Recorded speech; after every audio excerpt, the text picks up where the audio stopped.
कोई भी व्यक्ति कैसे जर्नलिज्म में जा सकता है, आप कैसे गए, 25 साल आपको हो चुके हैं इस फील्ड में, क्या क्या चीज़ें थी जो कि आपको और ज़्यादा प्रेरित करती रहीं आगे काम करने के लिए, और ऐसी क्या क्या चीज़ें थी जहाँ लग रहा था कि नहीं अब और नहीं करना चाहिए ये। पावर चाहिए आदमी के हाथ। पावर जैसे भी हो, पावर अगर आप ब्यूरोक्रेसी के थ्रू आ सकते हैं, अगर आप ब्यूरोक्रेट बन गए, यूपीएससी के थ्रू आए। दूसरा सोर्स हम लोग को दिखाई पड़ता था कि पावर आ सकता है आपके हाथ में अगर आप जर्नलिस्ट हैं तो। और फोटो देख के बड़ी खुशी हुई कि मैं भी अखबार में छपने के लायक हुआ। क्राइम रिपोर्टर अगर से पॉलिटिकल बीट कवर करे तो आप समझ सकते हैं कि दो पैराडॉक्स एक साथ आ रहा है। तो जब गाड़ी रुकी तो वो सीधे उतरे साहब और मजिस्ट्रेट की पिटाई बुरी तरीके से कर दी गेट पे। मुख्यमंत्री महोदय के यहाँ से फोन आया हमारे दफ्तर को। अच्छा। नीतीश कुमार जी का पहला दिन था वो। अच्छा। तो मैं और हमारा कैमरामैन नीतीश जी के चैम्बर में गए। खबर मिली कि महाबोधि मंदिर बोधगया में टेरर अटैक हुआ है, सीरियल ब्लास्ट हुआ है। 7 जुलाई मेरे मैरिज डे। 7 जुलाई, ओके। तो जिस तरह बम प्लांट किए गए थे, हालांकि सारी चीज सीसीटीवी में आई थी। फिर वहाँ मैं 48 घंटा अनवरत काम किया। दूसरा क्वेश्चन है ग्राउंड रियलिटी से, तो सबसे बड़े चैलेंजेस क्या होते हैं उस टाइम पे जो आप फेस करते हैं? जो फैक्ट्स है उसको निकाल दें, उसको लेने सामने, और जो एरर्स हैं, जो रूमर्स हैं, जो कंकॉक्टेड फैक्ट्स हैं, उसको बाहर निकालते हैं, एलिमिनेट कर दें। ये चुनौती होती है। चुनौती है। उस समय आपको खबर ब्रेक करना होता है। उसमें हेलीकॉप्टर से हम लोग गए थे इलेक्शन कवर करने के लिए। अच्छा। इलेक्शन टूर था रामविलास पासवान जी का, और हेलीकॉप्टर से रामविलास पासवान जी, मैं, हमारा कैमरामैन और 2 पायलट थे। तो अचानक क्या हो गया कि आसमान में ही हेलीकॉप्टर जो तो खराब हो गया। इंजन दोनों से। अब रामविलास जी मेरे सामने बैठे हैं और आप ये समझें कि फिर वहाँ से खबर भी देनी है। आज के जो हमारे अभी दर्शक हैं, देखने वाले ज़्यादातर यूथ हैं, आप क्या संदेशा देना चाहेंगे? अगर कोई इस प्रोफेशन को परस्यू करना चाहता है तो वो कैसे कर सकता है, कहाँ से स्टार्ट कर सकता है? Indian institute of mass communication है, पढ़ के कई बड़े पत्रकार भी निकले बाहर। Professional journalism. दूसरा आता है सोशल मीडिया कंटेंट क्रिएशन। कौन ज़्यादा क्रेडिबल है? क्योंकि हम अगर ऐसे कहें कि मीडिया पे भी भरोसा नहीं है अब लोगों को, तो मीडिया को भी कहीं ना कहीं बिकाऊ कहा जाता है। हम जब छोटे थे तब हम सुना करते थे जो टीवी में आ गया समझ लो वो सच है। आज वो चीज़ नहीं है। क्रिएट वर्ड लग गया तो फिर तो आप क्रिएट किए ना। तो एआई का क्या रोल है आगे जर्नलिज्म में? विनीत, एआई का बहुत इंपॉर्टेंट रोल है। ये बिहार से रिलेटेड क्या एंटरप्रेन्योरशिप का एक मुहिम जो आप चला रहे हैं वो क्या है, थोड़ा सा डिटेल में बताइए। समाज ने हमें दिया तो हमें समाज को कुछ देना चाहिए। विकास वैभव जी हैं, सीनियर आईपीएस ऑफिसर हैं, अभी आईजी रैंक में हैं। तो विकास वैभव जी ने इस कैंपेन को शुरुआत किया, उसका नाम है लेट्स इंस्पायर बिहार। इस मुहिम का लक्ष्य यही है कि जो भी यूथ हैं उनको कैसे मोटिवेट करना है, उनको कैसे इनर्जाइज करना है और एंटरप्रेन्योरशिप को कैसे बिल्डअप करना है। नमस्कार, मेरा नाम विनीत मिश्रा है और मैं आप लोगों का स्वागत करता हूं द ग्रोथ हब पॉडकास्ट पे। आज हमारे बीच वो शख्स हैं जिन्होंने अपने 25 साल जर्नलिज्म में दिए, जिसमें कि उनका प्रिंट मीडिया, टीवी और डिजिटल मीडिया में काम रहा। इन्होंने कुछ बड़ी बड़ी कंपनियों के साथ काम करा है, जिसमें कि कुछ फ्रीलांसिंग वर्क रहा, कुछ रेगुलर वर्क रहा, जैसे कि Hindustan times, times of India, इनके लिए इन्होंने फ्रीलांसिंग काम करा, और ETV, news x, live India और इंडिया न्यूज़ के लिए भी इन्होंने काम करा। फिर यहाँ वो गुड़गांव आए और एमिटी टीवी को स्थापित किया, जो कि एक सैटेलाइट बेस्ड एजुकेशन चैनल है। इन्होंने ग्राउंड ज़ीरो से रिपोर्टिंग से लेके इन्होंने बड़े बड़े चैनल्स को भी हैंडल करा, और उसके साथ साथ इनका मल्टीटास्किंग काम रहा है, जैसे कि इन्होंने एंटरप्रेन्योरशिप के लिए भी काम करते हैं, यंग लीडर्स के लिए भी काम करते हैं, और इन्होंने नए एस्पायरिंग जर्नलिस्ट के लिए भी मेंटोरशिप प्रोवाइड करी है। बाकी चीज़ें हम इन्हीं से जानते हैं। हम इनका स्वागत करते हैं मिस्टर विनायक प्रसाद जी का हमारे द ग्रोथ हब पॉडकास्ट पर। Welcome Vinayak sir. Thank you Vineet, thank you Vineet. Sir बताइए, आप अपनी जर्नी बताइए जरा कि कैसे आप, कोई भी व्यक्ति कैसे जर्नलिज्म में जा सकता है, आप कैसे गए, क्या क्या चीज़ें देखी आपने?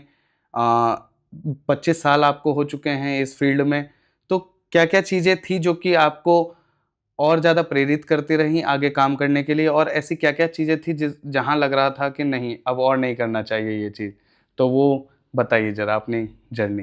देखिए, सबसे पहले हम ये कहना चाहेंगे कि शुरुआत कहाँ से हुई। शुरुआत ये हुई कि पावर चाहिए आदमी के हाथ में।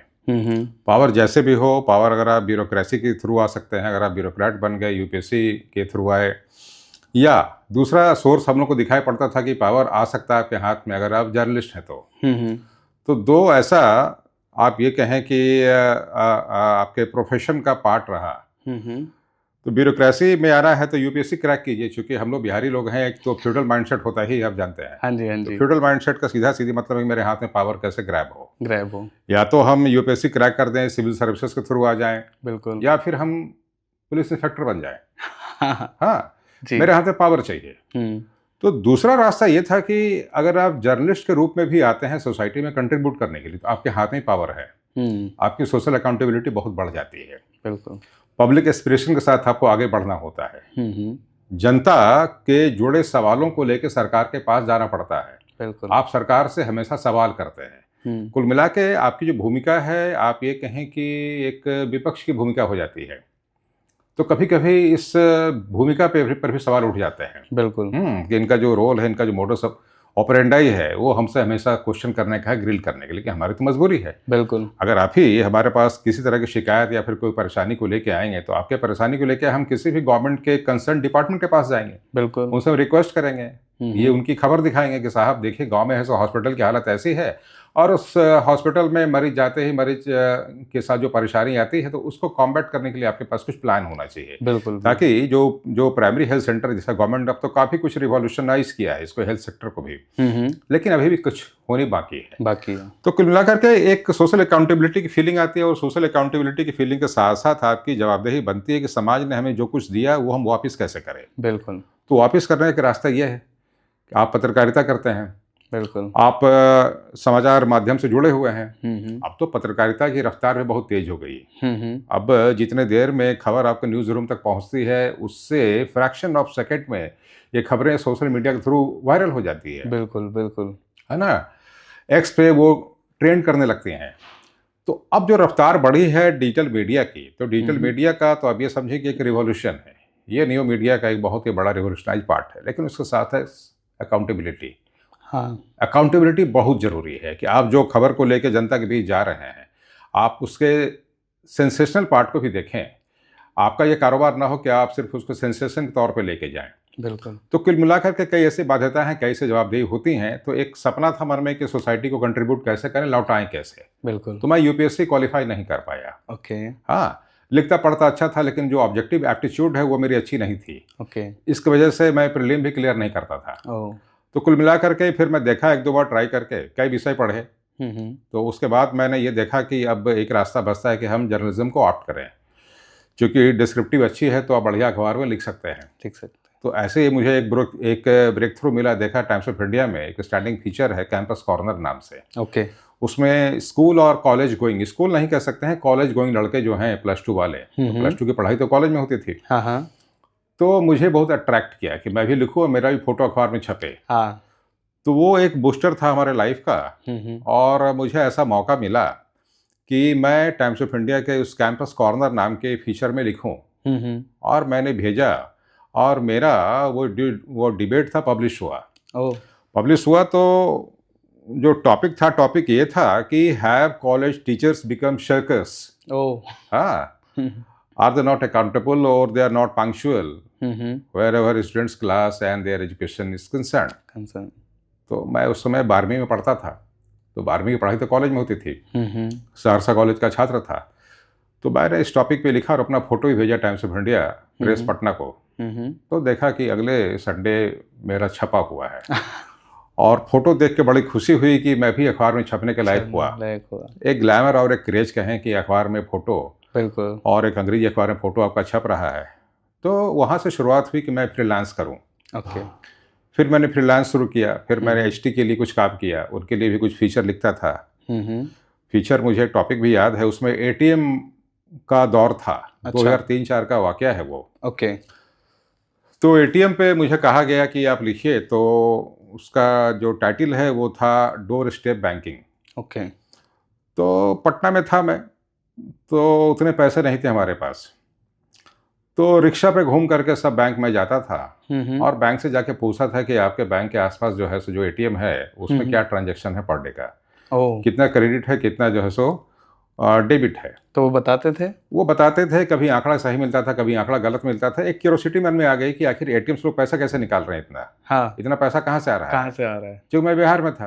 बिल्कुल, तो बिहार में था तो 2002-3 का वाक़या है वो। तो जहाँ पर कि इतने पैसे बाज़ार में थे नहीं। नौकरी के कुछ ऐसे अवसर नहीं थे, सरकारी नौकरी को छोड़ दें तो बिल्कुल प्राइवेट सेक्टर में कुछ ऐसा कुछ था नहीं हुआ, ना तो हम्म। मैन्युफैक्चरिंग सेक्टर की कोई सी बात करें वो भी कुछ नहीं था। बिल्कुल बिल्कुल। तो एटीएम एक नया कॉन्सेप्ट लगा, हम्म। तो मैंने एटीएम पे लिखा। तो एटीएम पे लिखा तो टाइम्स ऑफ इंडिया में वो, सॉरी माफ़ करेंगे, हिंदुस्तान टाइम्स में वो मेरा फीचर छपा। ओह। आधा पन्ने का फीचर था वो। हम्म। तो वो देखा तो बड़ा अच्छा लगा, मन को बड़ी खुशी हुई कि मैं भी लिख पढ़ सकता हूँ।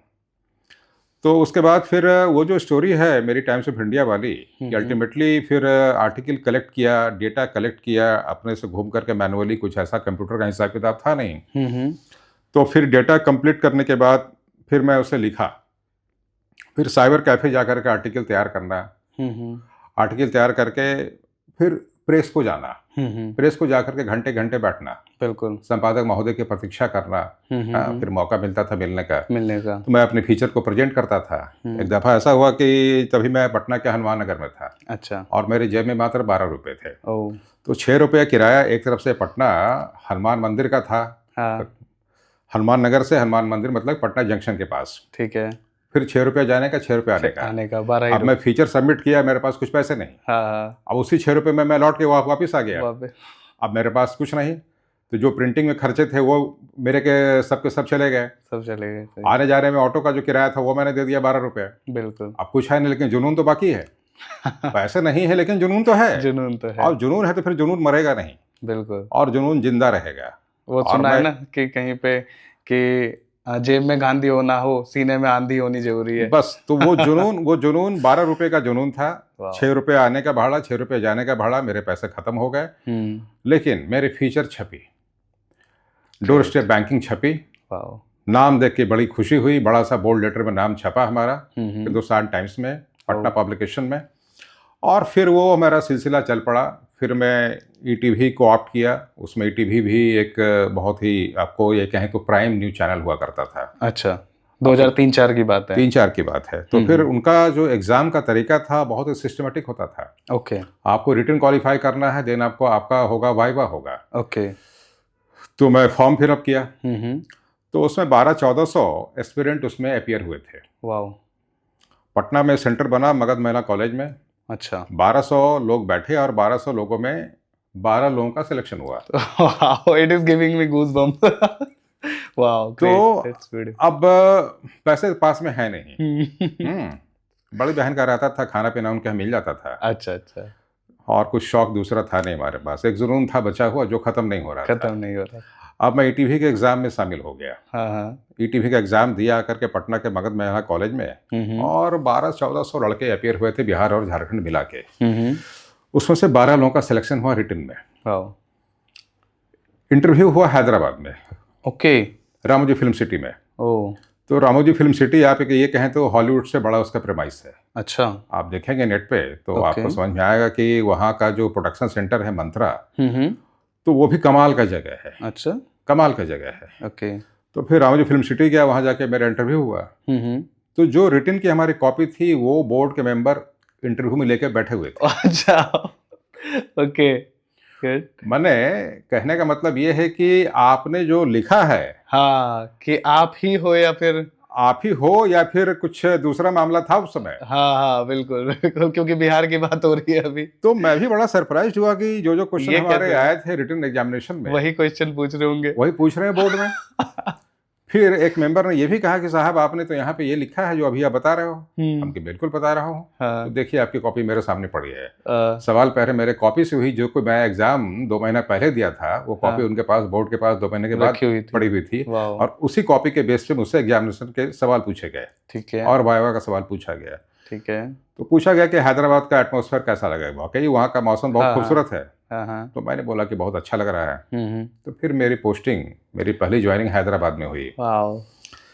मेरी सैलरी थी 5,000 रुपये। ठीक है। 5,000 रुपये में 2004 में मैंने ज्वाइन किया हैदराबाद में, ठीक है। ईटीवी रामोजी फिल्म सिटी में, बिहार झारखंड डेस्क पे। ओके। तो सारे पैसे कट के 42 रुपये मेरे पास आते थे।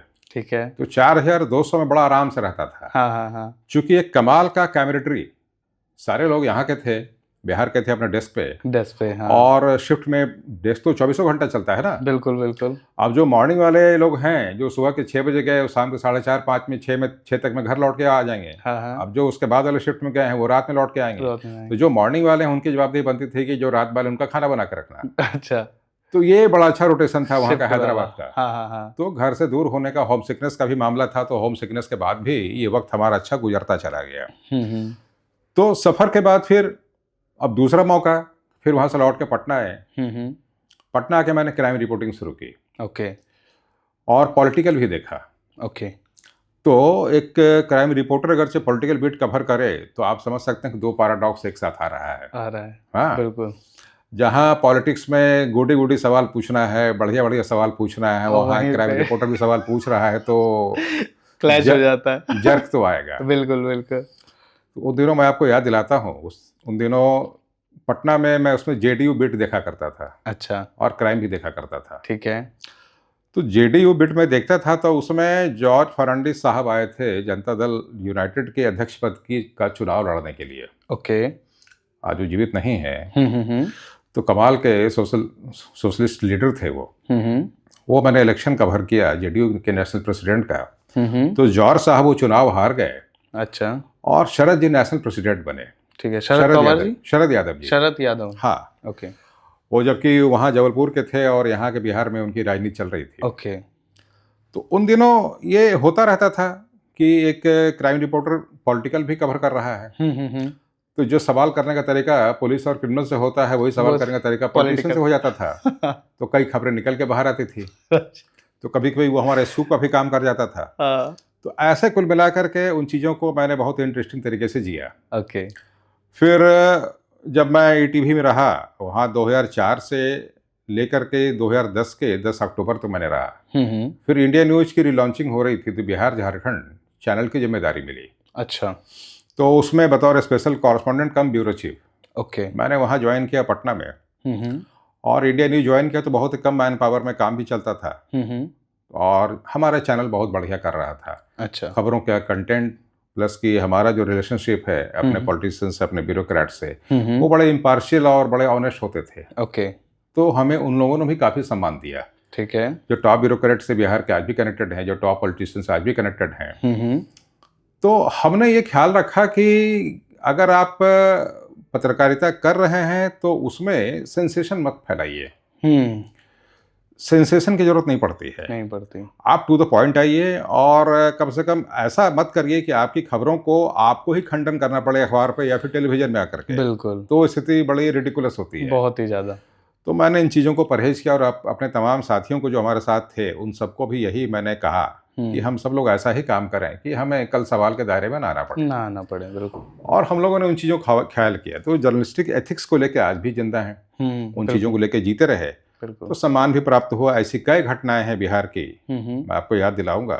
जब आरजेडी की सरकार गई थी और एनडीए की सरकार बहाल हुई थी तो नीतीश जी मुख्यमंत्री, 2005 का वाकया है। ठीक है। तारीख भी याद है, 24 नवंबर 2005। अच्छा। तो प्रेसिडेंट रूल और आरजेडी के रूल ये खात्मे होने के बाद फिर बिहार में एनडीए की सरकार बनी थी और पहला दिन था 24 नवंबर 2005। मैं विधानसभा के बाहर में खड़ा था, गेट के बाहर। मैं ये देखना चाह रहा था कि आज कौन कौन से बाहुबली आने वाले हैं। ठीक है।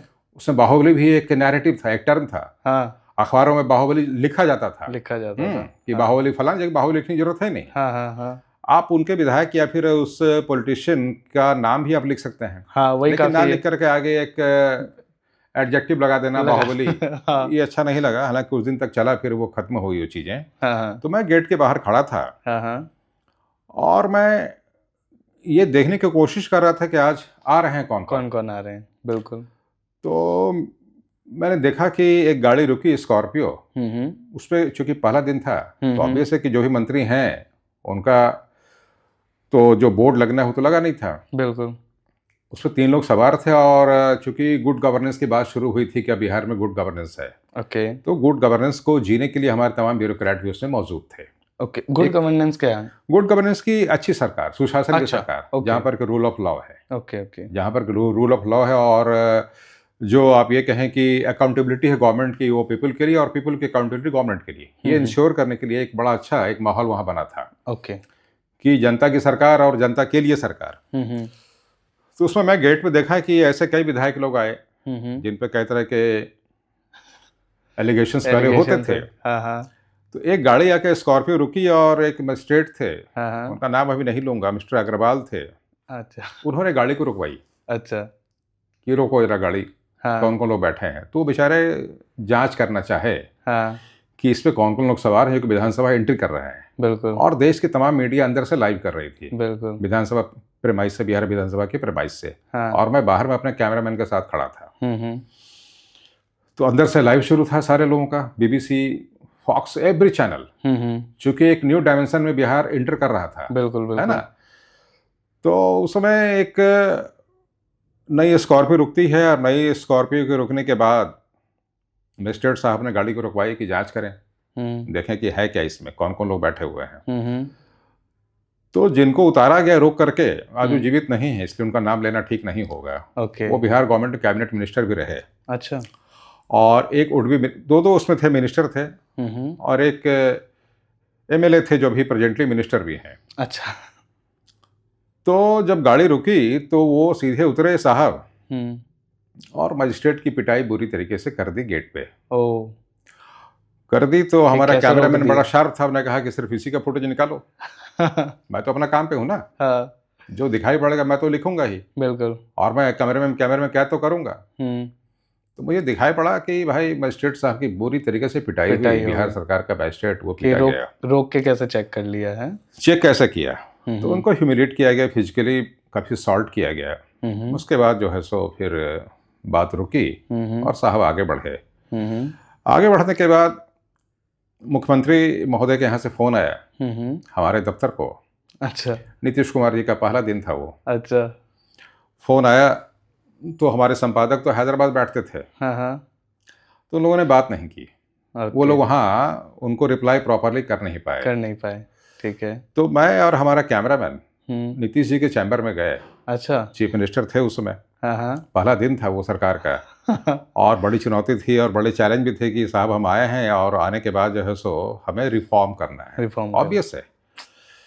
तो एक ऑनेस्ट स्टेट्समैन मेरे सामने था। मैं शाम के 3:30-4 बजे पहुंचा उनके पास, ठीक है। अपने कैमरामैन को लेकर के। तो नीतीश जी उस टेप को कम से कम 4 बार रिवाइंड और फॉरवर्ड करवाए होंगे। अच्छा। उस वाले वाक्य को है वो जो रिकॉर्ड कि हुआ। कहीं टेम्पर तो नहीं है। हाँ हाँ सही हाँ। बात है। वो 4 बार रिवाइंड फॉरवर्ड करके देखे। मैंने कहा कि मुख्यमंत्री महोदय ये टेम्परिंग नहीं है, हाँ कि ये जो सही हुआ में हुआ है वही एज इट इज फुटेज है। बिल्कुल 10-11 मिनट का फुटेज है। और चूंकि उस समय 4 MB लाइन होता था तो वो सारा फुटेज जो है सो अनकट लाइव चल गया था। लाइव चल गई। और ईटीवी का ग्रुप बहुत बड़ा होता था। हाँ हाँ हाँ। कई भाषाओं में इनके चैनल थे। ओके। तो खबर तो देश में हर जगह चल चुकी थी, बिल्कुल बिल्कुल। कहीं से कॉम्प्रोमाइज था ही नहीं। वो था ही नहीं। जो रॉ फुटेज है मैं तो वही चलाया। बिल्कुल। तो नीतीश जी ने अपने उस उडवी मिनिस्टर को बहुत डांटा था मेरे सामने। अच्छा बुला बहुत के? डांटा था बुला के सामने ओके। बिठा करके। और जो लोग स्कॉर्पियो सवार थे तीनों की क्लास उन्होंने जम के लगा दी थी नीतीश जी ने। अच्छा। तो मैं तो उनको मानता हूं कि वो बहुत ही टॉप क्लास के एडमिनिस्ट्रेटर रहे हैं। ओके। बहुत टॉप क्लास के एडमिनिस्ट्रेटर रहे हैं और इम्पार्शियलिटी तो उनमें रही है, आज भी है। अच्छा। ये मैं कह सकता हूँ। चूंकि मैं पहला वो लकी जर्नलिस्ट कहें, जैसे भी कहें, हाँ, कि मुझे उनसे मिलने विटनेस का करने का। और रूबरू होने का मौका मिला। हाँ। कि एक ऐसी खबर थी जो खबर, देखिए मीडिया अगर हूबहू वहां से कवर कर रही है और अगर गवर्नमेंट तक लाती है तो सरकार को इससे फायदा होता है। रियलिटी चेक, नुकसान नहीं होता है। नुकसान नहीं है। अगर आप इसको ऐसे लें कि आपको कोई अलर्ट तो कर रहा है, कोई आपको अवेयर तो कर रहा है, तो कर रहा है। उस अवेयरनेस को अगर आप पॉजिटिव नोट में लेंगे, हाँ। तो आप कई ऐसे मैकेनिज्म है अपने गवर्नमेंट के अंदर में जो कि आपका रिफॉर्मेटिव मैकेनिज्म होगा, जो एक बहुत बढ़िया मैसेज देता है। तो मैं देखा कि नीतीश जी हमारे इस कवरेज को बहुत अप्रिशिएट किया। मैं आज भी उनके लिए थैंकफुल हूँ कि नीतीश जी ने इन चीज़ों को अप्रिशिएट किया। उन्हें गुस्सा कहीं से नहीं आया। Okay great. लेकिन उन्होंने अपने उन कंसर्न कैबिनेट कोलिग्स को ठीक ठाक सुनाया था। ठीक ठाक सुनाया था। तो ये मैं तो देखा उनका कैलिबर। ये 2005 की बात है। 2005 24 नवंबर डेट याद है। एक वाकया था। अगर मन में बेईमानी होती तो टेप को डैमेज कर देता। बिल्कुल और जाके मिल लेता। कवर तो मैं ही किया था हुजूर। सही बात है। कवर तो मैं ही किया था। सही बात है। लो डैमेज, अब अपने टेप को डैमेज कर दिया, अब कुछ बचा ही नहीं। बचा ही नहीं। अब बताओ, अब मुझे क्या करोगे, इनाम करोगे आप। सही बात। तो ये जर्नलिज्म है। हम जीते समाज के लिए। तो अकाउंटेबिलिटी की मैं बात कर रहा हूँ, जो जर्नलिस्टिक एथिक्स है उसकी बात कर रहा हूँ। बिल्कुल। तो उस एथिक्स को मैंने जिया 2005 में 24 नवंबर को, तो बहुत ही एम्बोल्डन किया कि अगर आपका कंसाइंस अगरचे कॉन्शियसनेस अगर आपका बिल्कुल क्लियर है, माइंडसेट क्लियर है, अकाउंटेबिलिटी अगर आप फील करते हैं पब्लिक के लिए, और उस ऑनेस्टी से पूरे सिस्टम को फायदा होता है। बिल्कुल बिल्कुल। जो खबरें हैं उसको एज इट इज लेकर के आए और गवर्नमेंट को बताएं बिना मिर्च मसाला का, तो चूंकि जवाबदेही सबकी है ना। सही बात। मीडिया तो हर पल अवेयर करता है गवर्नमेंट को, सरकार हमेशा चीज़ों को लेकर के आगे बढ़ना चाहती है। बिल्कुल। तो अगर आप उनको अवेयर करेंगे कि टू द पॉइंट कि साहब ये चीज़ें हैं, आप इनको देख लीजिए, इसमें कोई ईगो क्लैश की बात नहीं होती है। नहीं होती है। कोई अवेयर कर रहा है, अगर आप घर में पढ़ाई कर रहे हैं और अगर आपके पेरेंट अगर आपको बताते हैं, डांटते हैं, तो वो आपके फायदे की बात कर रहे हैं ना वो। सही बात। नुकसान कहाँ हो रहा है आपका इससे? बिल्कुल। तो ऐसा रहा विनीत। तो जिस तरह से मैंने शुरुआत की और जो मोड़ आते गए, उसके बाद news x, India live, India news, live India.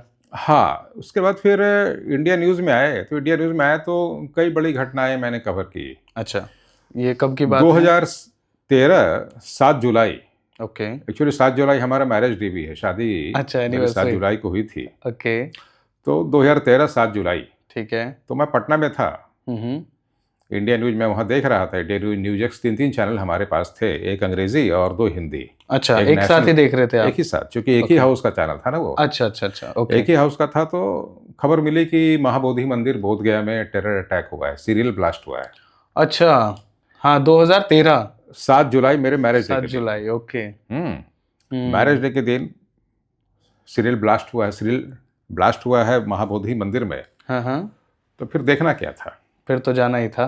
फिर जाना था। पटना से गया, निकल गया। हाँ हाँ। मैं, हमारा कैमरामैन और हमारे ओबी इंजीनियर, ओबी वैन के इंजीनियर और ड्राइवर, हम लोग ओबी वैन में निकल गए। अच्छा। ताकि अगर टीम अगर 2 गाड़ी में जाएगी तो जाम में कौन कहाँ फंसेगा कहना मुश्किल है। बिल्कुल। तो ओबी वैन से ही निकल गया और स्पॉट पे पहुंच गए मात्र 2 घंटे में। अच्छा। 130-40 किलोमीटर हमारी गाड़ी वहां पहुंची। अच्छा। किस रफ्तार से गई होगी, अब दिन का लगा ट्रैफिक लिया था, अब ये ऐसा। समझिए।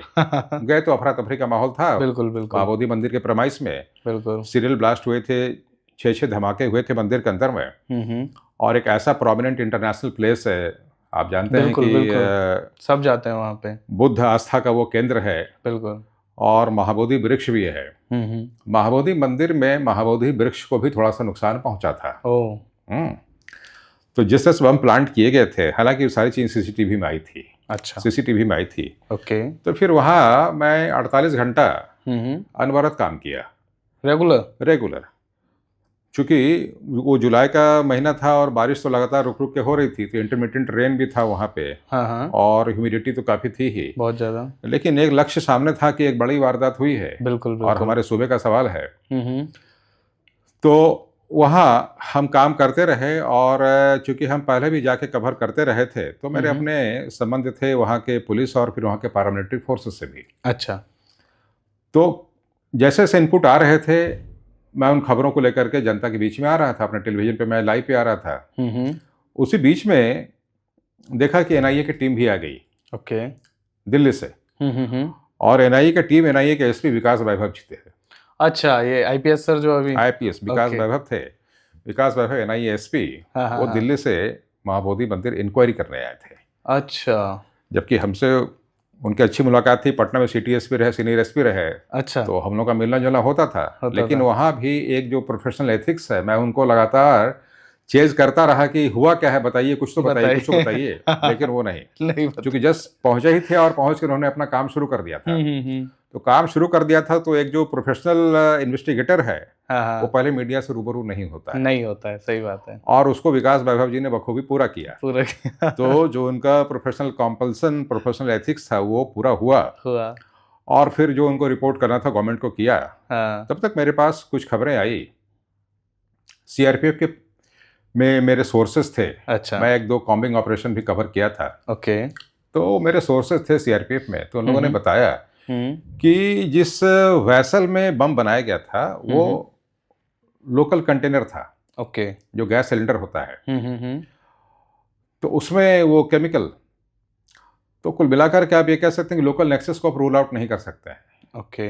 है ना। तो इसको भी आप देखें तो सुशील कुमार शिंदे थे होम मिनिस्टर, वो आए आकर के जांच वाच किया उन्होंने, और इंक्वायरी सेटअप हुआ बाकायदा, और उसकी थॉरो इन्वेस्टिगेशन हुई, बहुत ही अच्छे तरीके से दोनों एजेंसियों ने काम किया। तो मैं ये कहता हूँ कि अगर आप पत्रकारिता कर रहे हैं, फील्ड में हैं, क्षेत्र में हैं, तो अपनी आंखें खुली रखिए और किसी तरह के बायस से बचिए। बिल्कुल। बायस की कोई ज़रूरत नहीं है। अगर आप बायस से ऊपर खुद को कर लेते हैं तो आपका जो जर्नलिस्टिक स्टैंडर्ड है बहुत हाई होता हाई है। हो जाता अभी है। हाल में देखिए मार्क टली का डेथ हुआ। मार्क टली को सब लोग याद करते हैं। बिल्कुल। मार्क टली एक ब्रिटिशर होते हुए भी वो इंडिया में रह गए। इंडिया में रहे। इंडिया में रह गया, और उन्होंने बाकायदा इंडिया से प्यार किया। बिल्कुल। उन्होंने यही नहीं कहा कि मैं तो हिंदी में सवाल पूछता हूँ लेकिन लोग मुझे अंग्रेजी में जवाब क्यों देते हैं। जवाब क्यों देते हैं, बिल्कुल। तो ये मार्क टली का कंसर्न था और हमारी मिट्टी से उनका ये कनेक्टिविटी था। कनेक्टिविटी था। तो कुल मिलाकर के जो पत्रकारिता की जो यात्रा है वो ऐसे चलती रही। कई ऐसे नेचुरल डिजास्टर भी कवर किए, और ओबी भान में बैठ के उड़ीसा तक चला गया। अच्छा। उसमें पायलिन एक तूफान आया था। हाँ हाँ हाँ। और वो भी हम लोग कवर करने चले गए वहां से निकल कर। ये कब की बात है? वही 13-14 का वाकया है। 13-14 की बात है। वो भी बैठ के हाँ। निकल गए कि दो गाड़ी में जाएंगे, फिर कहाँ कौन फंसेगा। जब पूरी तरह से तबाह हो गया था सारा। हाँ बिल्कुल। उड़ीसा हम लोग गोपालपुर पहुंचे थे, पटना से ही कोइंझर होते हुए। तो कुल मिला करके ये वाकया है। उसी में एक घटना याद आती है, चाईबासा से जब हम उड़ीसा इन कर रहे थे, तो उसमें एक आप ये कहें कि एक खुला हुआ पुल था। ओके। पहाड़ी नदी थी, पहाड़ी नदी के ऊपर वो खुला पुल बना हुआ था, और पानी का बहाव इतना तेज था कि जब हमारी ओबी उस पुल से गुजर रही थी तो गांव वालों ने मना की कि मत गुजरो, मत गुजरो। हाँ। मत गुजरो। हाँ। लेकिन चूंकि हमें वहां पहुंचना था और पानी की रफ्तार इतनी तेज थी कि उस पहाड़ी नदी के ऊपर से वो ब्रिज बना, छोटा सा ब्रिज बना, उसके ऊपर हमारी गाड़ी चल रही है। और अल्टीमेटली ऐसा एक नज़ारा देखने को मिला कि हम लोग जीत से निकल गए, लेकिन जैसे निकले और वैसे ही ठीक हमारे पीछे एक बाइकर भी था। हाँ। जो हमको फॉलो करके निकलना चाह रहा था। हाँ। उस बहाव में बह गया। बाइक के साथ बह गया वो। तो ये चुनौती जिम्मेदारी होती है। अगर हम रुक जाते गांव वालों की बात मान के तो ठीक है, हम बहुत आराम से रह जाते। हाँ वही है। लेकिन जिन संकल्प के साथ गए थे फिर हम आगे नहीं बढ़ पाते। बिल्कुल। तो हर मोड़ पे आपको उन चीज़ों को काउंटर करना पड़ता है।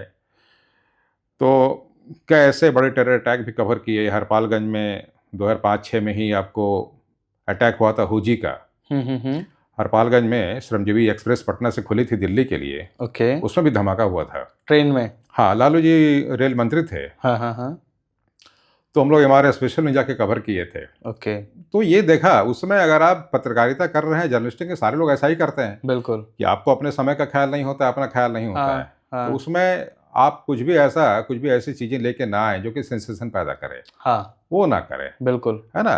तो जो टू द पॉइंट है, फैक्चुअल रिपोर्टिंग है वो करिए, फैक्ट के साथ चलिए, डेटा के साथ चलिए, कहीं कोई दिक्कत नहीं आती है। बिल्कुल बिल्कुल। तो विनीत ऐसे कई वाकया हैं, हम लोग फिर बात करते रहेंगे बीच में। हाँ हाँ ठीक है।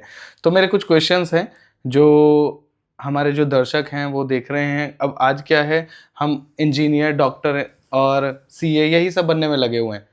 जर्नलिज्म की जहाँ बात आती है, बहुत लोग हैं जो पीछे हट जाते हैं, राइट। सो उससे रिलेटेड मेरे कुछ बेसिक क्वेश्चंस होंगे जिनके आप जवाब दीजिएगा।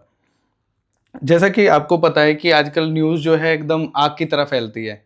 जब तक टीवी पे आएगी उससे पहले सोशल मीडिया पे फैल जाती है। सो क्या आपके हिसाब से सोशल मीडिया का जो इन्फॉर्मेशन है, क्योंकि इन्फॉर्मेशन का एरा चल रहा है, तो क्या वो कितना सही है और कितना गलत है, आपके हिसाब से क्या है? देखिए, एक तो बहुत खास बात है कि जर्नलिस्ट को लिटरेट भी होना चाहिए। साक्षरता बहुत ज़रूरी है। बिल्कुल। और जो भी डिजिटल एरा है, हर किसी के हाथ में मोबाइल फ़ोन है और हर कोई पत्रकार है।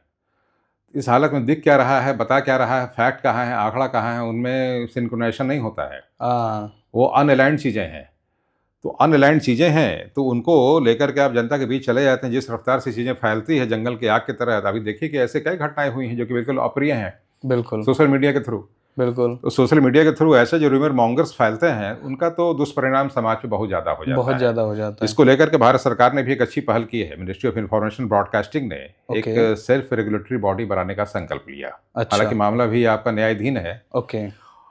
उस पर लोगों ने एक मामला दर्ज किया हुआ है। उसमें यह कहा है कि हमारा जो राइट टू स्पीच है वो इन्फ्रिंज्ड है, जबकि ऐसी बात है नहीं। एक रेगुलेशन है, एक रेगुलेटरी मैकेनिज्म है गवर्नमेंट की। तो जो भी सोशल मीडिया या डिजिटल प्लेटफॉर्म ऑपरेट कर रहे हैं, उनके ऊपर और सरकार के नीचे माने एक बफर, उसको कंट्रोल करने के लिए सेल्फ रेगुलेटरी बॉडी बनाने का कॉन्सेप्ट दिया गवर्नमेंट ऑफ इंडिया ने, ओके। जिसमें कि एक सीनियर IAS IPS होते हैं, एक हाई कोर्ट या सुप्रीम कोर्ट के जस्टिस होते हैं, बाकी जर्नलिस्ट होते हैं। ओके। तो इनकी एक बॉडी होती है जिनका कि काम है कि अगर सोशल मीडिया में कुछ भी ऐसी चीज़ें चल रही हैं हाँ हाँ और उनसे एसोसिएटेड जो ऐसे पोर्टल्स हैं, न्यूज पोर्टल्स हैं, प्लेटफॉर्म्स हैं, OTTs हैं, हाँ हाँ उनके खिलाफ आप कॉम्प्लेन लेके वहाँ जा सकते हैं। ओके तो गवर्नमेंट की इस गाइडलाइन के बाद हम लोग भी इसको बना रहे हैं। ओके हम लोगों ने भी भारत सरकार में अप्लाई किया हुआ है, ओके ये SRB हमारा भी हो, तो उम्मीद है कि ये बनेगा और सरकार इस पर काम कर रही है और न्यायपालिका का जैसे आदेश आएगा, वो मामला भी दिल्ली हाईकोर्ट में लंबित है।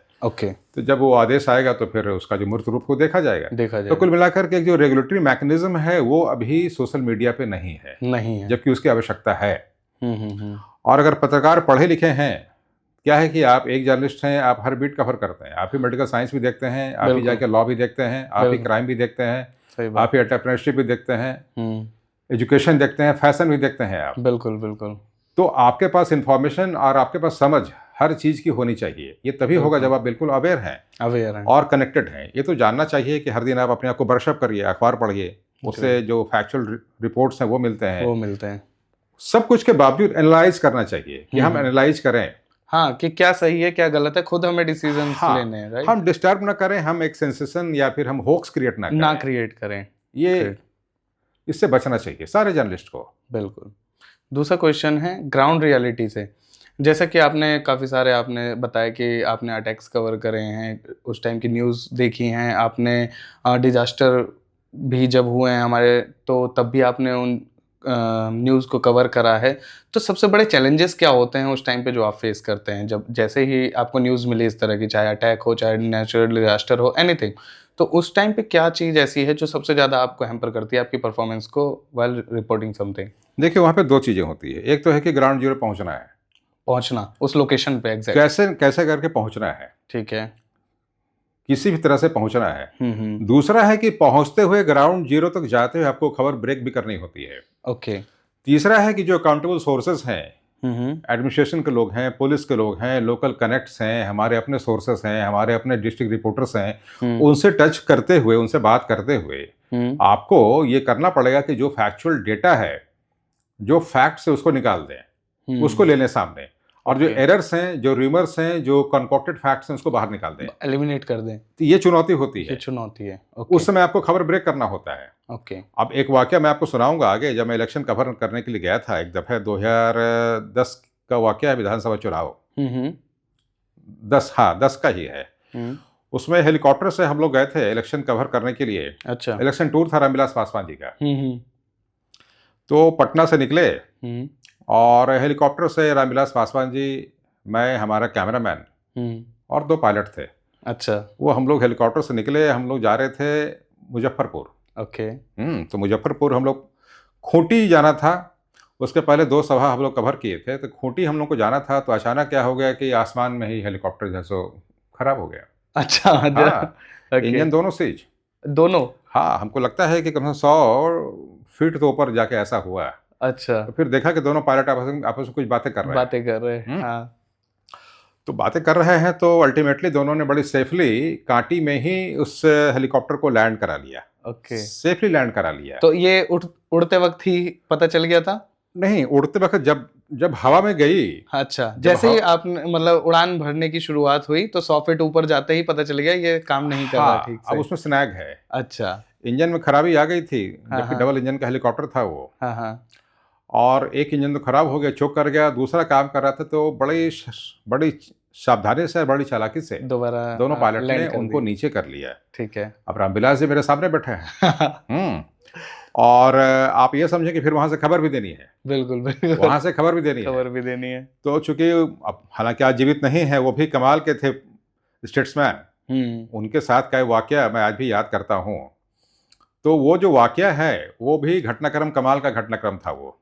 तो फिर रामविलास जी हमारे ही फोन से अपने घर बात करने लगे। अच्छा। ऑब्वियसली कि जब मैं खबर ब्रेक किया, खबर ब्रेक करने के बाद तो खबर तो आके तरफ फैल गई कि जिस हेलीकॉप्टर में रामविलास पासवान इंडियन न्यूज की टीम के साथ थे, ये हो गया वो जो है सो उसमें खराबी आ गई है। और इमरजेंसी लैंडिंग हुई है। तो मेरा प्रीपेड फोन था रिलायंस का। अच्छा। तो ये आपने न्यूज मैं तो खबर पहले ब्रेक कर दिया। अच्छा, क्योंकि आपका काम ही यही है। मैं खबर ब्रेक कर दिया, और चूंकि एक ही न्यूज चैनल मैं ही, मतलब कि इंडिया न्यूज क्या ही हाँ। ही टीम उसमें थी। मैं और हमारा कैमरामैन थे उसमें, हाँ। और अभिलाष जी थे और 2 पायलट थे। ठीक है। तो खबर ब्रेक होने के बाद जो परेशानी हुई, हाँ। आप ये समझें कि उसके बाद तो फिर फोन के बाद फोन, लगातार फोन, हाँ। लगातार फोन, न्यूज चैनल्स के फोन, हाँ। जो उनके वेल विशर थे उनके फोन। तो मैंने उनके- कहा रामविलास जी को पहले आप घर फोन कर लीजिए। हाँ हाँ। तो रामविलास पासवान जी अपने घर में फोन तो किया। उन्होंने आपको कुछ कहा नहीं कि यार क्यों कर दिया ये? वो तो करना था ना, दैट इज माय ड्यूटी। वो तो करना था, वो हाँ, तो खबर थी। मैंने उनके सामने बताया कि देखिए अब तो ये बात हुई है, अब ये करना पड़ेगा। ये तो हमें खबर तो ब्रेक करनी पड़ेगी। क्योंकि एक बड़ा नेता हमारे के साथ हम जा रहे हो, तो ये और हमारी ऐसा जिम्मेदारी बनती है ना। सही बात है। वो तो मैं अपनी जिम्मेदारी से भाग नहीं सकता। भाग नहीं मैं इस सकता। खबर को सेंसर कैसे करूं? बिल्कुल। एक बड़े राजनेता हैं और हेलीकॉप्टर जाकर के चोक कर जा रहा है, और मैं बता नहीं रहा हूँ। और मैं ना बता रहा हूं, ऐसा ये नहीं तो हो क्राइम सकता। हो जाएगा ना फिर। वाह। मैंने सिर्फ इतना ही बताया कि उनके प्लेन की इमरजेंसी लैंडिंग हुई है, हाँ। इंजन में खराबी आई थी, हम्म। और पायलट बड़ी सावधानी से, बड़ी उतार प्रोफेशनली उससे लैंड करा लिया कांटी में। हम्म। सब सकुशल हैं। ठीक है। ये उन्हें वर्ड ऐड कराया, लेकिन कॉल्स बहुत सारे आने लग गए। सब सकुशल हैं। उसका फिर कॉस्ट तो आना ही आना है, क्योंकि अब जब खबर चली, खबर जब ब्रेक हुई तो बड़ी खबर हो जाती है। बिल्कुल बिल्कुल। बड़ी खबर हो जाती है। तो फिर रामविलास जी को मैंने कहा कि आप पहले घर बात कर लीजिए। हाँ हाँ। तो रामविलास जी मेरे फोन से ही सब लोगों से बातचीत किए, ओके। और सब लोग को घर में तसल्ली वक्त हुई। फिर हम लोग वहाँ से बाय रोड निकले दूसरे सभा स्थल की तरफ। ओके। उसमें रघुवंश बाबू सवार हो गए थे। अच्छा। आज वो भी नहीं है। आज दोनों नेता नहीं है, दोनों ग्रेट सोशलिस्ट लीडर आज हमारे बीच नहीं है। बिल्कुल। लेकिन उन घटनाओं को याद करता हूं कि अपने पत्रकारीय जीवन के दौरान इन 2 शख्सियतों को देखने का मौका मिला, और उनकी सादगी को देखने का मौका मिला। सही बात। कमाल के लोग थे वो। उनके हाथ में एक चना का ये पैकेट था, उन्होंने मुझे चना भी ऑफर किया था। बड़े जिंदा दिल इंसान, बड़े सौम्य। तो रामविलास जी, हालांकि आज उनके पुत्र चिराग पासवान जी बिहार में हैं और कैबिनेट मिनिस्टर भी हैं। हाँ। तो उसमें उनका राजनीति में कहीं कुछ नहीं थे वो, लेकिन ये मौका मिला तो मैं अपने पत्रकारीय दायित्व का पालन वहाँ किया। खबर तो मैंने ब्रेक कर दी। खबर ब्रेक करने के बाद फोन पे फोन, फिर उन्होंने भी अपने घर को जानकारी दी, और हमारे चैनल ने बड़ी जिम्मेदारी से इस खबर को चलाया भी। कहीं किसी तरह का अफरा तफरी या कोई ऐसा केओस खड़ा करने का मकसद नहीं। जब खबर तो बहुत बड़ी हो जाती, हाँ हो जाती, बनाने के लिए तो कुछ भी बना सकते हो जाता। अगर दोनों इंजन चोक हो जाता तो फिर आप समझिए मैं आपके सामने अभी यहाँ बैठा नहीं होते। सही बात। तो ये चलता है। दूसरा है कि जो सोर्स ऑफ इंफॉर्मेशन आपके बहुत ही रेक्टिफाइड हो, करेक्टेड हो। आप जो खबर लेके जा रहे हैं, समझिए कि वो खबर पूरे समाज में जा रहा है। बिल्कुल, है ना। और जो डिसमिनेशन का रेट है बहुत हाई है, तो उसमें कुछ ऐसी चीजें ना हो जाएं, ऐसी भूल ना हो जाए, ये बड़ी चुनौती होती है आपकी। बिल्कुल। आपको ग्राउंड जीरो पे जाना है, रियलिटी चेक करनी है, आपको रियलिटी चेक करनी है, फैक्ट चेक करनी है, उसके बाद खबर को चलानी है, सेंसेशन भी नहीं फैलाना है, और जिम्मेदारी के साथ निकलना भी है। कहीं किसी तरह की आवश्यकता तो वो भी पूर्ति करनी खबर के दरमियान ही। तो कई चुनौती एक साथ होती है, जिसको कि पत्रकार को या फिर रिपोर्टर को, जो कॉरेस्पॉन्डेंट हैं, जर्नलिस्ट हैं, बहुत सूझबूझ से उनको देखना होता है। इंस्टेड ऑफ कि कुछ भी बोल दिया, कुछ भी कह दिया, तो ये जो ऐसा नहीं होना चाहिए, ऐसा नहीं होना चाहिए। इसका इम्पैक्ट पड़ता है। जो बैठे सामने देखें, जो बैठे हुए हैं सामने टीवी स्क्रीन पे, इसलिए शरद यादव ने एक दफे टीवी को इडियट बॉक्स में कह दिया था। हाँ, तो ये चीजें चलती रहती हैं। अच्छा, तो यहाँ पे जैसे आपने थोड़ी देर पहले बाइसिंग की बात करी थी, तो अनबाइस जर्नलिज्म क्या है? देखिए विनीत, अनबाइस जर्नलिज्म सीधा ये है कि हम हर तरह की प्रेजुडिस से ऊपर उठ के काम करते हैं। मेरे मन में कोई स्लांट नहीं है, स्लांट या फिर अनड्यू प्रेडिलेक्शन नहीं है। जो खबर है वो खबर है। वो खबर किस हद तक जाना है, वो खबर कैसे जाना है, ये जिम्मेदारी बड़ी होती है। खबर को कितना क्रूड फॉर्म में लेके जाना है, ये भी हमें देखना होगा। बिल्कुल। तो खबर बिल्कुल क्रूड फॉर्म में ना जाए। अब देखिए कि कुछ ऐसी चीजें होती हैं जिनमें कि मोलेस्टेशन या फिर रेप की वारदात होती है। तो उसमें जो कैप्शन बनाया जाता है, वो बड़ा दुखद होता है। बिल्कुल, वो बहुत दुखद होता है। तो अब जैसे टीजर बनाते हैं, वो अच्छा नहीं लगता है। बिल्कुल। तो आप उन चीजों को मर्यादित तरीके से लिखिए, मर्यादित तरीके से बोलिए, और कुछ भी ऐसा आपका ना हो जो कि सिलेंडरस हो। तो सिलेंडरस नहीं होना चाहिए। तो ये कुल मिलाकर के बातें हैं जो एक चुनौती है, आपकी समझबूझ पर निर्भर करती है। आप खबर ऐसा ही दिखाएं जो खबर एज इट इज है, जिससे समाज में किसी तरह का केओस या अशांति ना हो, इसका ध्यान रखना पड़ता है। ठीक है।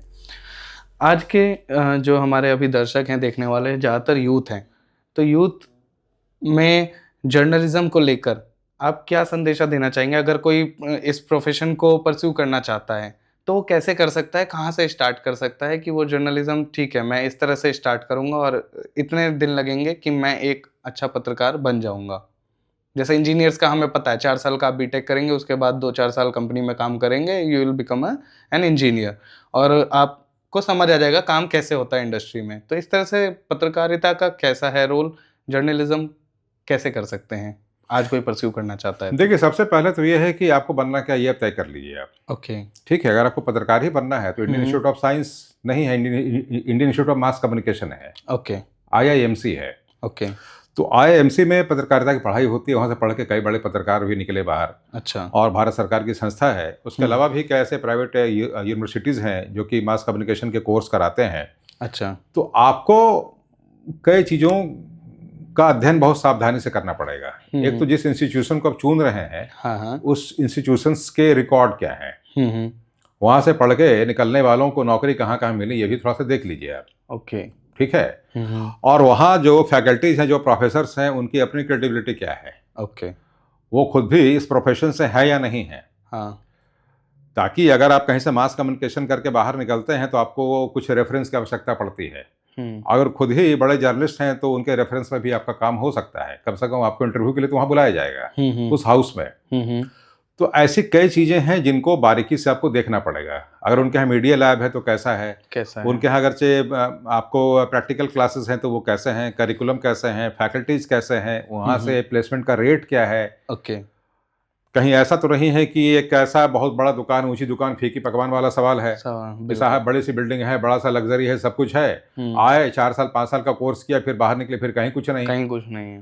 तो एक ये बड़ा रिस्क होता है, चुनौती है, इसमें जाते ही आपको नौकरी नहीं मिल जाती है। ये भी है, आपको संघर्ष करना पड़ता है। और संघर्ष करने के बाद अगर आपके अंदर वो फायर है, आग है, तो मुकाम तो बड़ी अच्छी मिलती है और इज्जत भी समाज में उसी हिसाब से होती है। अगर आपको फायर जल रहा है और आपके पास वो लक्ष्य बिल्कुल सामने है और उन अनबायस्ड फैक्ट के साथ आप आगे चलना चाहते हैं, स्टडी करते हैं, हर रोज़ अपने आप को ब्रशअप करते हैं, इन्फॉर्मेशन को लेके चल रहे हैं, डेटा को लेके चल रहे हैं, डेटा समझते हैं, चीज़ों को आप जैसे एनालाइज करना जानते हैं, पूरी चीज़ों की समझ है, तो ऐसे कुल मिलाकर के एक बढ़िया मेंटर भी आपको होना चाहिए जो आपको मेंटर करता रहे। अगर मेंटर बढ़िया है तो आपको गाइड करेगा। मेंटर की जरूरत तो हर जगह पड़ती है, बिल्कुल, है ना। तो अगर आप ऐसे भी अगर आप अपने रिलीजियस लाइफ में है तो एक गुरु की आवश्यकता पड़ती है, बिल्कुल। तो मेंटर भी चयन करिए, बहुत सोच समझ के। मेंटर भी आपका वैसा ही हो जिसका अपना एक ब्राइटर करियर रहा हो, जो कि आपको ग्रूम कर सके और सही दिशा पे ला सके। ऐसा ना हो कि सिर्फ उसके पास डिग्री हो कहने के लिए और हकीकत कुछ और हो जाए। ये दिक्कतें होती हैं आजकल, प्राइवेट इंस्टीट्यूशन के साथ भी दिक्कतें हैं वहाँ। देख रहा हूँ इन चीज़ों को, वहाँ से बचना होगा आपको। ग्रेट। अब एक क्वेश्चन आता है सर, प्रोफेशनल जर्नलिज्म, दूसरा आता है सोशल मीडिया कंटेंट क्रिएशन। आज की डेट में सब कंटेंट क्रिएट कर रहे हैं और लोग उसको सच भी मानते हैं। वो बोलते हैं इस स्टडी ने ये बताया, इस स्टडी ने ये बताया, 2-3 स्टडी बताई, लेकिन ओवरऑल वो क्या सोचते हैं वो चीज़ बताने लग जाते हैं। तो दोनों में क्या डिफरेंस है, प्रोफेशनल जर्नलिज्म में और सोशल मीडिया कंटेंट क्रिएशन में? कौन ज़्यादा क्रेडिबल है? क्योंकि हम अगर ऐसे कहें कि मीडिया पे भी भरोसा नहीं है अब लोगों को, राइट? तो मीडिया को भी कहीं ना कहीं बिकाऊ कहा जाता है कई बार। अभी आजकल बहुत ज़्यादा चल रहा है, पहले नहीं था ऐसा। हम जब छोटे थे तब हम सुना करते थे जो टीवी में आ गया समझ लो वो सच है, राइट? आज वो चीज़ नहीं है। तो उसके लिए क्या कहना चाहेंगे कि कंटेंट क्रिएशन को अब हम फॉलो करें या फिर प्रोफेशनल जर्नलिज्म को? देखिए, दोनों अलग चीज़ें हैं और या कहें तो दोनों एक ही चीज़ है। कंटेंट क्रिएशन, आप किसी कंटेंट को क्रिएट करते हैं, तो जब क्रिएट वर्ड लग गया तो फिर तो आप क्रिएट किए ना, बनाया। ये आपका मेंटल क्रिएशन हो सकता है या आर्टिफिशियल क्रिएशन हो सकता है। ये डेटा इकट्ठा करके भी उस चीज़ों को जोड़ के ले आए, ला के कुछ और जो सो कर दिया, बना दिया। हो कुछ रहा था, दिखा कुछ दिए, तो ये क्रिएशन है। तो क्रिएशन के क्रेडिबिलिटी पे तो क्वेश्चन रहेगा, आप उसको रूल आउट नहीं कर सकते हैं जो आप क्रिएट कर रहे हैं। हाँ, आप एज इट इज जो भी आपको मिला आप शूट कर लीजिए। हाँ, शूट करके उन फैक्ट्स को वेरीफाई करा के आप चलाइए। ओके, ठीक है, लेकिन वो वेरीफाइड हो। जो प्रोफेशनल जर्नलिज्म है वो वहाँ फैक्ट्स वेरिफिकेशन होता है। वहाँ कंटेंट को चेक किया जाता है। ओके। तो कंटेंट जब चेक हो गया, फैक्ट जब वेरीफाइड हो गए, क्योंकि अभी भी हम देखते हैं कि लोग 4G 5G से काम कर लेते हैं। हाँ हाँ हाँ, तो हर जगह तो कैमरा लगा नहीं होता है, बिल्कुल। और हर जगह कैमरामैन पहुंचा भी नहीं होता है। अब कुछ ऐसा मिस हैपनिंग हो गया तो जिस उस मिस हैपनिंग से ग्राउंड जीरो से आपके पास उसी फ़ोन से ही आपके पास फीड आ जाती है। कुछ लोग हैं वहाँ वेल विशर जो कि आपको वहाँ से खबर भेज दिया, बिल्कुल, आपको डेटा भेज दिया। उस डेटा को एक बार आप एग्जामिन जरूर कर एग्जामिन लीजिए। कर ले। कहीं ऐसा ना हो कि वो डेटा आज से 5 साल पुराना रेल एक्सीडेंट का हो हाँ, हाँ, और वो रेल एक्सीडेंट अभी 2 घंटा अभी पहले हुआ हो। बिल्कुल। उस 5 साल वाले पुराने वाले रेल एक्सीडेंट में 500 लोग मारे गए और अभी वाले में सिर्फ डिरेल हुई है, हाँ, कुछ लोग घायल भी नहीं हुए हैं, और आप उस फुटेज को लेकर आप जैसो आ दिखा गए। रहे हैं। ओके, ऐसा ना हो कि अब जो है सो कहीं ड्रोन अटैक हो रहा है, वो खबरें कहीं और की हैं, आप कहीं और दिखा रहे कहीं हो। और दिखा रहे हैं। ऐसा मत करो यार कि माफी मांगना पड़े बाद में। बिल्कुल, ये जो धंधा आपने मत करो। अभी थोड़ी देर पहले बताया। चिल्लाओ नहीं आके टेलीविजन पे, टेलीविजन आओ तो बड़े सौम्यता से, बड़ी गंभीरता से बात करो। बिल्कुल, ये होनी चाहिए। बिल्कुल। ठीक है, एक क्वेश्चन, बहुत ही इंपॉर्टेंट क्वेश्चन है ये। मीडिया का क्या रोल है नेशन बिल्डिंग में? बहुत बड़ा रोल है, बहुत वाइटल रोल है। मीडिया का रोल ऐसा ही रोल है, आप ये समझिए कि जो एक पेरेंट्स का रोल अपने बच्चों के लिए है। हाँ, मीडिया की अकाउंटेबिलिटी बहुत ज़्यादा है।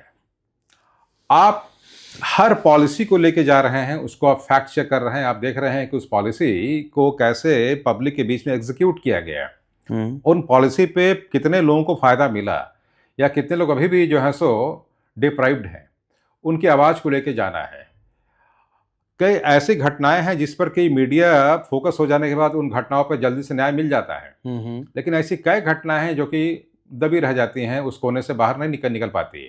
ऐसे कई हिस्टोरिक इवेंट्स हुए हैं इंडिया में, और जिनको लेकर के कि मीडिया हाइप भी क्रिएट हुआ और मीडिया का फोकस भी रहा, मीडिया ट्रायल भी हुआ, तो उन चीज़ों पे जल्दी से जल्दी कार्रवाई हो जाती है। बिल्कुल। लेकिन उससे जो सीरियस इशूज हैं जो कि अगर मीडिया में नहीं आई, वैसे घटनाक्रम मीडिया में नहीं आए, तो चीज़ें दबी रह जाती हैं।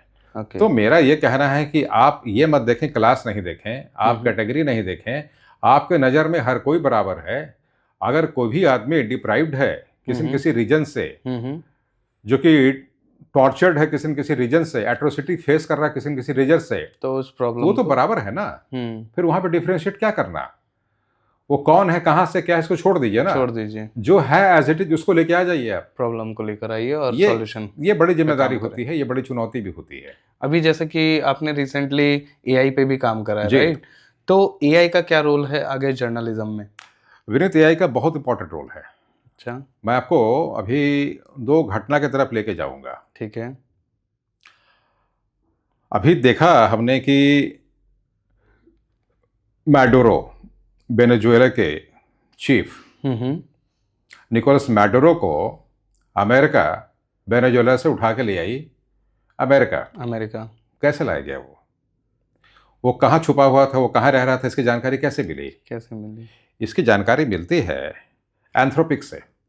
ओके, उसका मॉडल है cloud model. Okay, cloud model.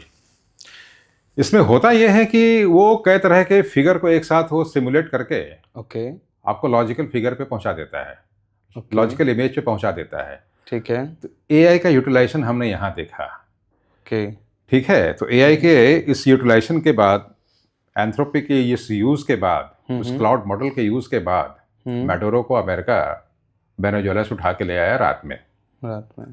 वो नींद में था उस समय वो, मैडोरो और उसकी पत्नी। पहला इस्तेमाल एआई का वॉर में। ठीक है। आप ये कहें कि एक hallucinating aspect is now fighting the real war.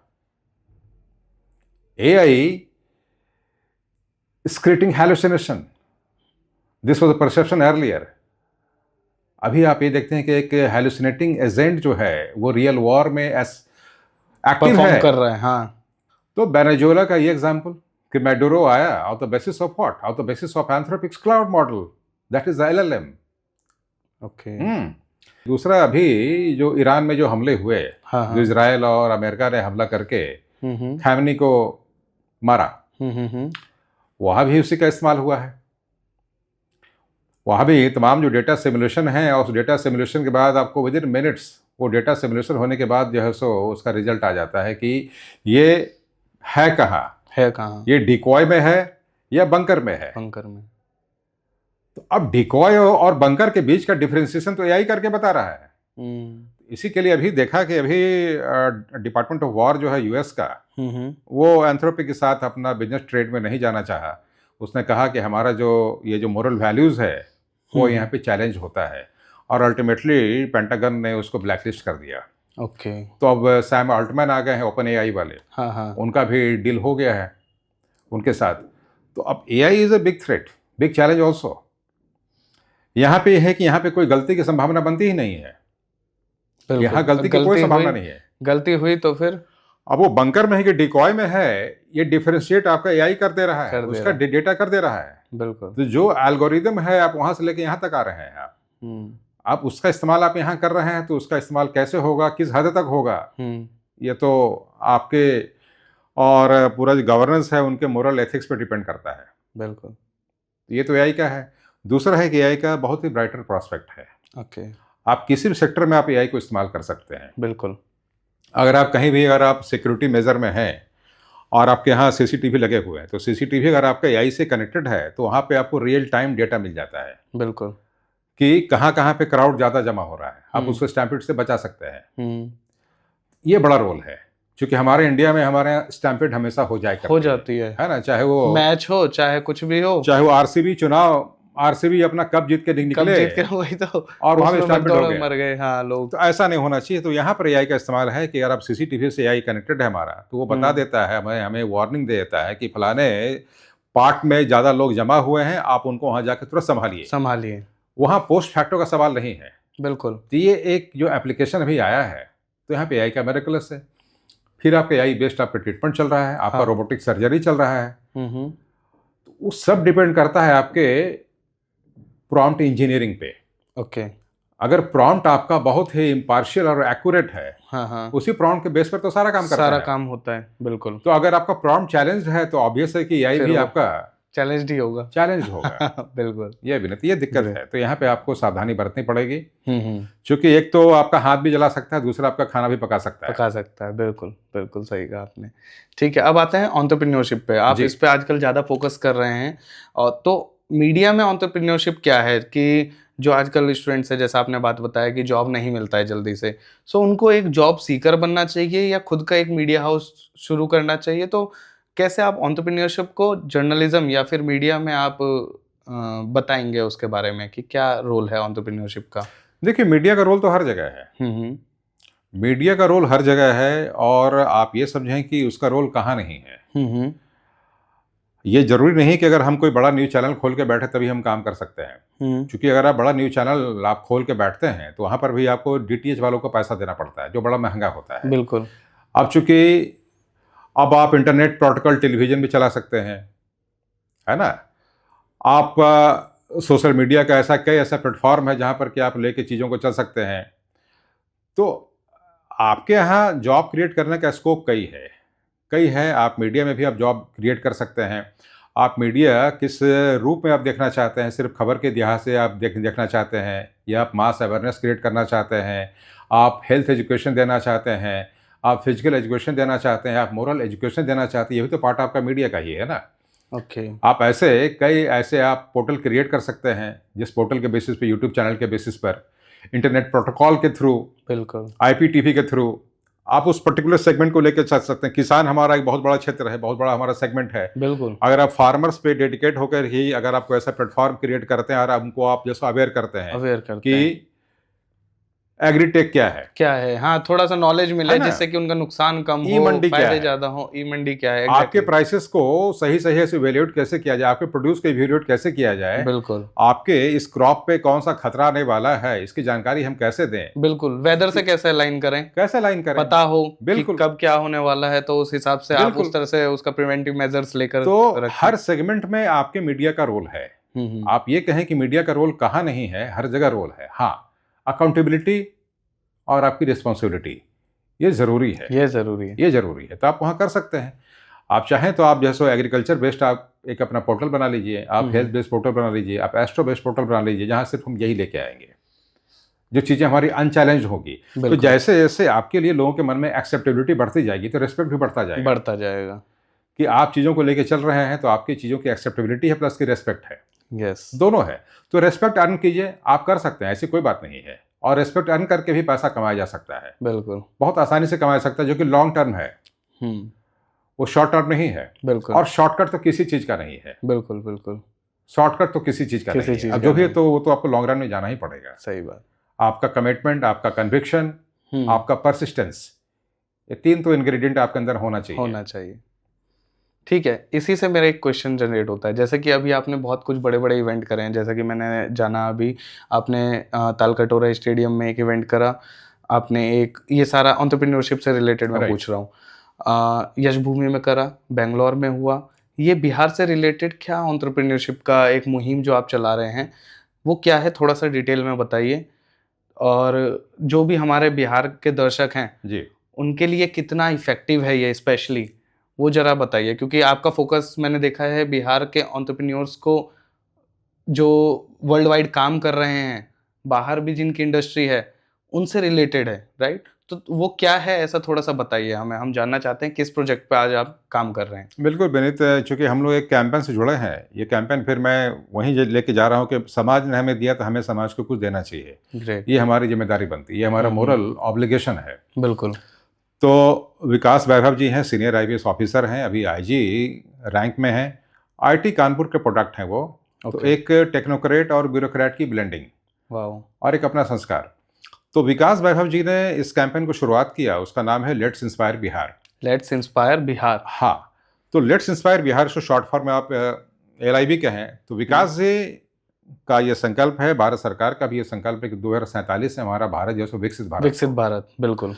तो विकसित भारत हो, चूंकि राष्ट्रपति कलाम को भी मैं कवर किया हूँ कई बार, अच्छा, और कलाम साहब बिहार आते रहे थे, हाँ हाँ, तो एंटरप्रेन्योरशिप मैंने कलाम साहब का देखा। अच्छा, मैं थोड़ा सा भटक गया, मैं फिर आऊँगा विकास वैभव जी पर ही आऊँगा। हाँ हाँ हाँ, तो राष्ट्रपति कलाम को मैंने देखा कि वो कुछ गांव चले जाते थे पालीगंज के आसपास, अच्छा पालीगंज के आसपास गांव है, वहाँ के किसान से मिलते थे वो। अच्छा, और उनके मोटिवेशन के बाद पालीगंज के, पटना जिला में पालीगंज पड़ता है, फार्मर्स ने एरोमेटिक प्लांट की खेती शुरू की।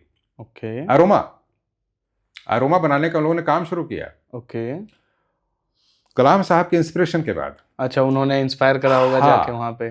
और कलाम साहब का इंटरेक्शन बहुत कमाल का था, वो किसान को बाय नेम जानते थे, वो अच्छा, बाय नेम जानते थे कि उनके तो तुमने कोई वो काम शुरू किया, हाँ तुमने लेमन ग्रास लगाया, उससे लगाया। कितना तुमने लेमन जूस निकाला। हाँ तो ये जो उनका अफेक्शन था फार्मर्स के लिए, हाँ हाँ ये इतना मोरल बूस्टर था, मोरल अपग्रेडर था हाँ, कि मैं इसके बारे में कुछ नहीं कह सकता। बिल्कुल। तो कलाम साहब को देखने का मौका मिला कि एंटरप्रेन्योरशिप है क्या। है क्या? तो कलाम साहब बिहार आते थे और वो कहते थे कि जब तक बिहार विकसित नहीं होगा देश विकसित नहीं होगा। नहीं होगा। तो ये नैरेटिव APJ कलाम साहब का है। वाओ, तो अब मैं विकास जी पर आता हूँ। विकास जी एक टेक्नोक्रेट और एक ब्यूरोक्रेट की ब्लेंडिंग है, और उन्होंने इस मुहिम को शुरू किया, और लेट्स इंस्पायर बिहार के नाम से इस मुहिम का लक्ष्य यही है कि जो भी यूथ हैं उनको कैसे मोटिवेट करना है, उनको कैसे इनर्जाइज करना है, और एंटरप्रेन्योरशिप को कैसे बिल्डअप करना है।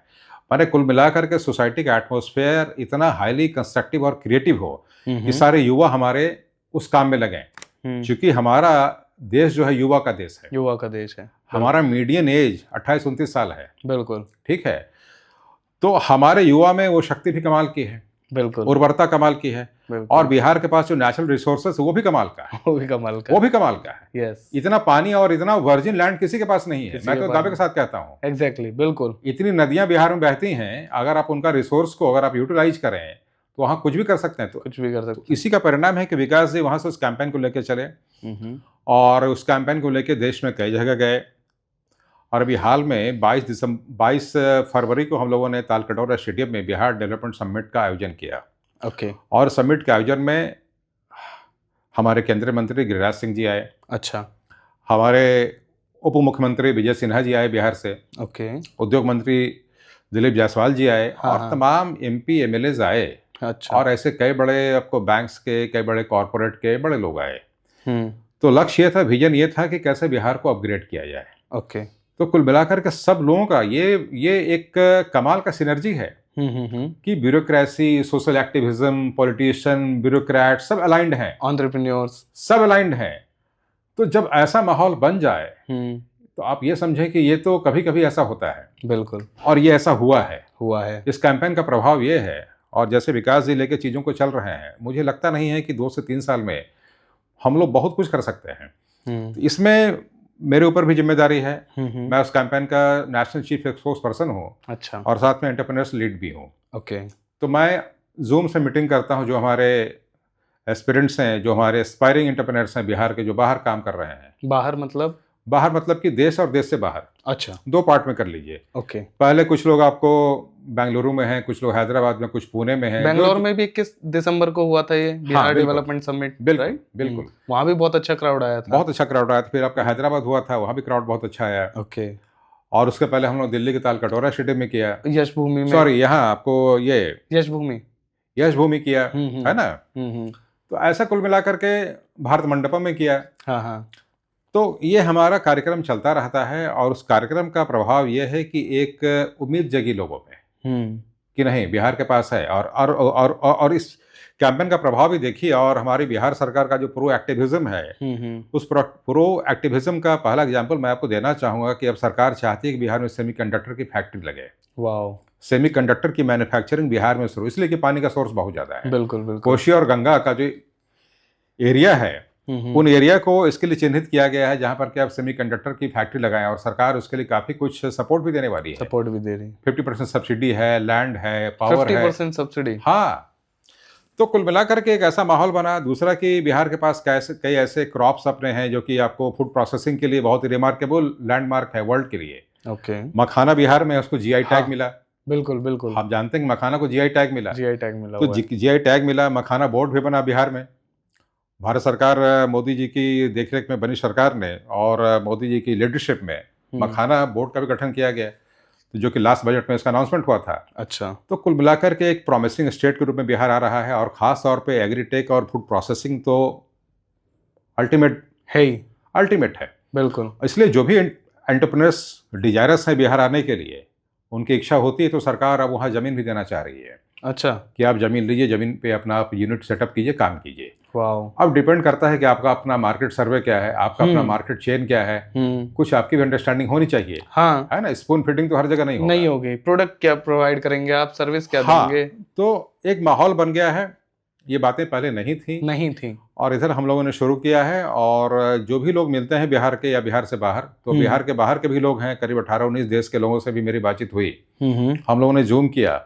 उनकी भी सिंसियरिटी कमाल की है कि बिहार से निकल करके आज वो लोग सिएटल में हैं, कोई सिंगापुर में है, कोई कैलिफोर्निया में है। हाँ। और सब वेल ऑफ हैं और बड़े कारोबारी हैं। बिल्कुल बिल्कुल। तो एक उनका भी कमिटमेंट, और जो एक जो इनर अर्ज कहें कि हम अपने मिट्टी के लिए कुछ करें, कुछ करना चाहते हैं। ये बिल्कुल। फीलिंग है। बिल्कुल। मैं कहता हूं कि ऐसी फीलिंग तो हर राज्य में हो, हर राज्य में होनी चाहिए। ये बिल्कुल। कैंपेन वाकई अगर पूरे देश में हो तो ऑब्वियसली 47 का बहुत पहले हम हो जाएंगे। हाँ, सही बात है। और सब अपने अपने राज्य को भी पकड़ लें तो भी बहुत कुछ हो सकता है, राइट? बिल्कुल। जैसा अभी हम अगर बिहार की बात कर रहे हैं, ऐसे ही हरियाणा का हो गया, ऐसे ही आपका कोई सा भी मध्य प्रदेश हो गया।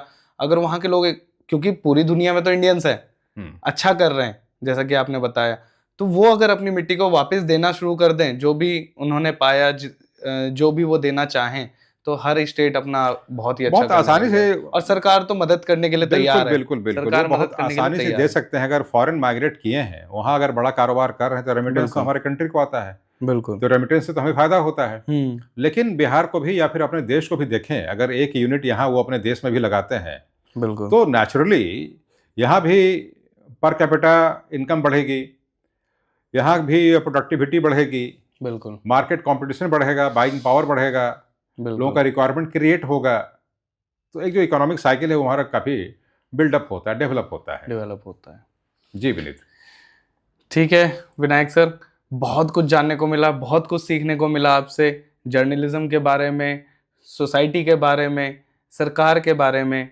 और हम बहुत ही ज़्यादा आभारी हैं कि आप हमारे मंच पर आए और हमें इतना कुछ आपने सिखाया, क्योंकि हमारे जो दर्शक हैं मोस्टली यूथ हैं और उन्हें गाइडेंस की ज़रूरत है। और देश में विदेश में चल क्या रहा है वो हम अपने द ग्रोथ हब पॉडकास्ट के माध्यम से पहुंचाना चाहते हैं। तो thank you so much sir यहाँ पे आने के लिए। एक चीज़ अपने यूथ को मैं कहना चाहूँगा। जी सर। एक मैसेज हमारा अपने यूथ के लिए होगा कि नौकरी ना मिल रही तो हताश मत होना। हताश होने की कोई ज़रूरत है नहीं। ये सोचो ज़रूर कि हमें करना क्या है। दूसरी बात कि इंटेलेक्चुअल और इंटेलिजेंट हर कोई होता है विनीत। बिल्कुल। आपका हाथ कितना काम करता है, हाँ, जब तक कुछ लिखोगे नहीं तो तुम्हारे आइडियाज जो है सो पेपर पे नहीं आएंगे। नहीं आएंगे। और पेपर पे अगर आइडियाज आ गए तो फिर फिर कोई उसको रोक। जमीन पे कैसे लाओगे, उसके बाद का स्टेप वो होता है। बिल्कुल। तो घबराओ नहीं, नौकरी अगर नहीं है तो ऐसी कोई बात नहीं है। हर कोई नौकरी के लिए ही नहीं बना है। नहीं बना है। आप कहीं से शुरू हो सकते हैं, आपके अवसर भले भले ही छोटे होंगे लेकिन उसके परिणाम बहुत बड़े होते हैं। तो उसके लिए आपके अंदर में एक अपना कैरेक्टर, एक अपना कन्विक्शन और एक अपना जो परसिस्टेंस है, आपका जो मोरल अपग्रेडेड है, वो बहुत ज़रूरी है, ताकि वो आपको कहीं भी अंदर से कमज़ोर होने नहीं दे। और एडिक्शन की तरफ मत जाना, किसी न किसी रूप में किसी तरह की इंटॉक्सिकेशन का यूज़ मत करना। अपने आप को जितना हेल्दी, जितना हाइजीनिक रखोगे मेंटली, फिजिकली, मोरली, उतना ही सोसाइटी को दे पाओगे और अपने घर को भी दे पाओगे। इतना ज़रूर ख्याल करना। और कभी भी ऐसी आवश्यकता पड़े तो विनीत हैं, आप विनीत से आकर के मिल सकते हैं। विनीत भी आपको ये सपोर्ट दे सकते हैं। शुक्रिया दोस्तों, और हमेशा आगे बढ़ो और बिल्कुल मजबूत होकर आगे बढ़ना है। जो भी हमारे व्यूअर्स हैं जिन्होंने भी ये वीडियो देखा, अपने अपने दोस्तों को भेज दीजिए। जो भी जर्नलिज्म में अपना करियर आगे ले जाना चाहते हैं, जो भी आप चाहते हैं कि उन्हें नॉलेज मिले कि दुनिया में चल क्या रहा है, इंडिया में चल क्या रहा है, जर्नलिज्म में चल क्या रहा है, सोशल मीडिया कैसे अलग है प्रोफेशनल जर्नलिज्म से। और मैं विनीत मिश्रा आप लोगों से आज्ञा लेता हूँ। मिलते हैं नेक्स्ट पॉडकास्ट में कुछ नए गेस्ट के साथ, कुछ नई इन्फॉर्मेशन के साथ। सीखते रहिए, आगे बढ़ते रहिए। Thank you so much. नमस्कार।